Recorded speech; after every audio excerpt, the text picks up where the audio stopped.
Assalamualaikum, anda bersama saya Fisarudin untuk Mingguan Aman seminggu ini. Ini adalah berita teknologi paling menarik sepanjang tempoh antara 19 hingga 25 Mei 2025.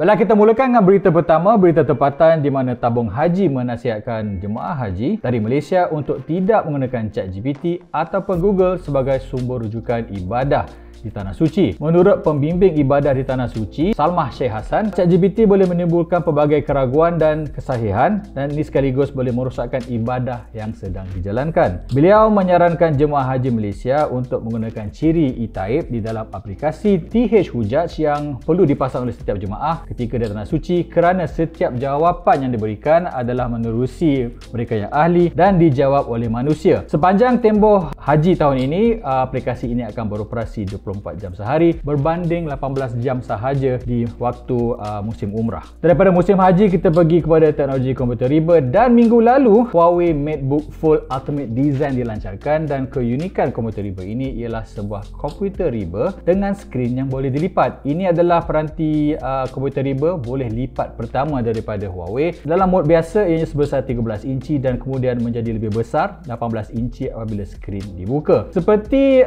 Lenovo ThinkPad X1 Fold yang dilancarkan 5 tahun yang lalu, MateBook Full Ultimate Design ini juga hadir dengan papan pengunci fizikal dan keunikannya tidak terhad pada kemampuan untuk dilipat tetapi juga terletak pada sistem operasi iaitu Harmony OS 5 di bawah Harmony Next. Dan kalau anda ingat beberapa minggu yang lalu kami ada berkata mengenai Huawei tidak lagi dibenarkan untuk mengakses lesen menggunakan Windows 11 dan satu-satunya cara untuk memastikan mereka masih lagi boleh menawarkan komputer riba ialah dengan membangunkan sistem operasi sendiri dan Harmony OS 5 ini juga ialah sistem operasi yang digunakan pada telefon, tablet, TV dan kini pada komputer riba. Antara acara yang paling menarik minggu lalu pastinya ialah Google I.O. 2025 dan di acara ini banyak inovasi dan teknologi baru diperlihatkan dan antara yang menarik perhatian kami ialah akhirnya cermin mata pintar dengan Android XR dipertontonkan secara rasmi buat pertama kali. Kemunculan ini adalah dijangka dan ianya bukan lagi rahsia kerana kalau anda ingat sejak Januari lalu, Google sendiri mengesahkan mereka bekerjasama dengan Samsung dan juga Qualcomm untuk menghasilkan cermin mata pintar pertama mereka. Dan yang menariknya di pentas Google I.O. ialah menunjukkan apakah yang boleh dilakukan oleh sepasang cermin mata pintar Google. Dan antara yang menarik perhatian kami ialah ianya boleh mengingati apa yang dipandang. Katakanlah anda tengah berjalan, anda nampak poster, kemudian anda boleh suruh pembantu maya Gemini kata apa yang saya nampak di belakang tadi dan ia boleh beritahu apa yang ia nampak. Jadi ialah satu peranti yang bukan saja boleh menjadi pengganti mata anda tapi boleh mengingatkan anda benda-benda yang mungkin anda terlepas pandang. Satu lagi ciri yang saya rasakan turut menarik ialah kemampuan untuk melakukan alih bahasa secara masa nyata. Katakanlah saya bercakap dengan anda dalam bahasa Melayu, insan yang saya bercakap kalau mereka memakai cermati ini ada subtitle dalam bahasa Inggeris untuk terjemah apa saya katakan. Jadi ini adalah teknologi yang dikatakan bakal menggantikan telefon pintar dalam masa terdekat dengan Apple akan menghasilkan cermati pintar mereka sendiri dan kalau anda yang menantikan bila nak muncul, diwar-warkan mungkin akan dilancarkan seawal penghujung tahun 2025 atau pada suku pertama 2026. Kekal bersama Google, kita pergi kepada Google Flow. Ini adalah AI generatif terkini pada mereka dan berbeza dengan AI generatif yang ada di pasaran. Google Flow ini anda boleh hasilkan video panjang dengan memberi prompt yang sama.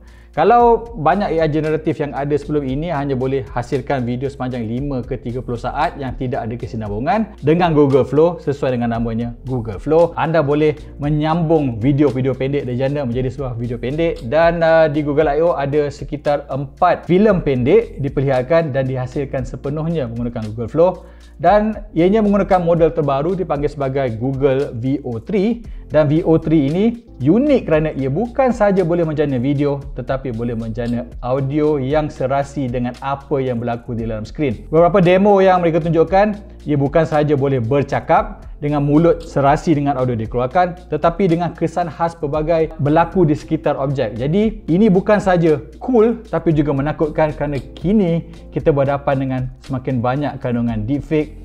Kalau VO ni digunakan oleh ramai orang, susahlah kita nak melawan di masa hadapan. Jadi produk terakhir saya nak cakapkan tentang di Google I.O. ialah dipanggil sebagai Google Beam. Dan kalau anda ingat 2 tahun yang lalu, Google ada memperlihatkan satu teknologi dipanggil sebagai Google Starline. Dengan Google Starline dan kini Google Beam, anda boleh melakukan panggilan video secara 3 dimensi dan insan yang dipaparkan pada skrin kelihatan seperti benar-benar di hadapan anda. Teknologi ini menggunakan 6 kamera dengan ada kamera 3D dan avatar 3D anda akan dihasilkan secara masa nyata.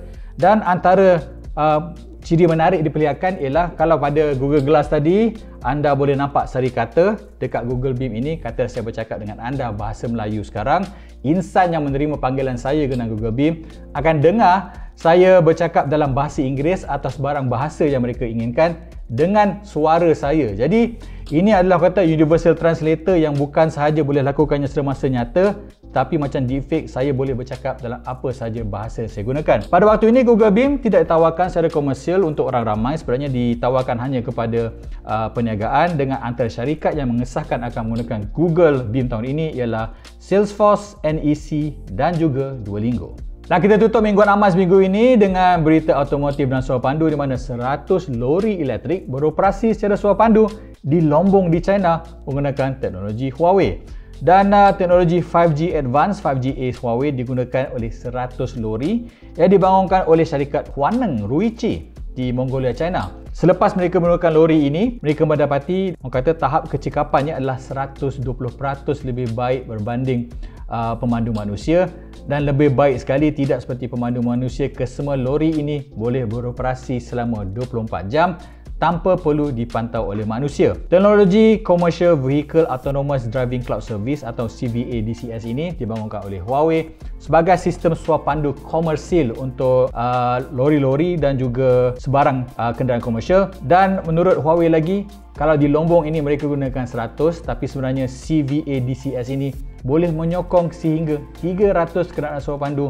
dalam satu kawasan. Kita dah ada AI gantikan kerja manusia untuk lakukan penulisan. Nampaknya di masa hadapan mungkin kerja-kerja abang lori pula terancam disebabkan oleh kecerdasan buatan dan sistem suapandu. Baiklah, ini sahaja daripada saya Fiz Sarudin. Jumpa anda di minggu seterusnya.